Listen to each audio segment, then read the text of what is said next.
وکیلان روسیه می‌خواهند که به کادکس حقوق ویرانکنی مأموری تغییرات وارد کرده شود. فعلا اخراج مهاجران از حساب خود آنها، کاردهنده آنها و یا در بعضی حالتهای دیگر از حساب بودجه فدرالی صورت می‌گیرد.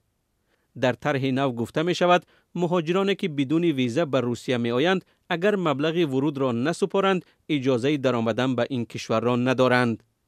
در میان مؤلفان این طرح رئیس حزب روسیه عادل سرگئی میرانوف و چند وکیل دیگر نیز هستند که میگویند جاری شدن چنین پرداخت بار بودجه را سبک می کند و مقامات نباید برای اخراج اجباری مهاجران پول صرف کنند.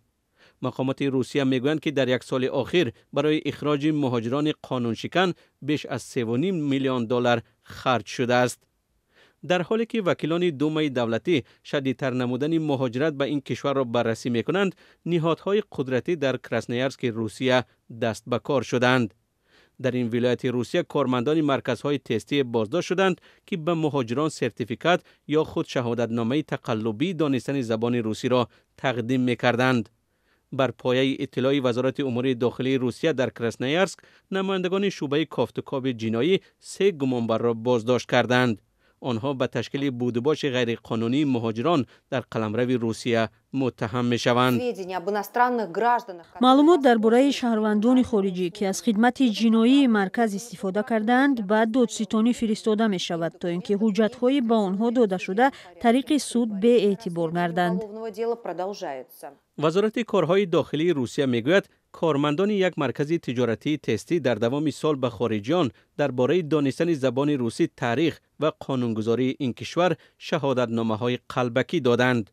به قول پلیس امتحان‌ها به طور رسمی گذرانده میشد، اما سوالنامه‌ها را خود نمایندگان مرکز تستی پر می‌کردند. سپس مهاجران این شهادتنامه‌های غیر قانونی را برای دریافت حقوق قانونی اقامت و کار در روسیه استفاده می‌بردند.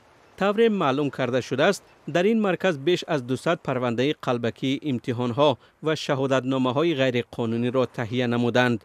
مفتشان نسبت به این حالت‌ها پرونده جنایی باز کرده گمانبران حق بیرون رفتن از محل زیست را ندارند.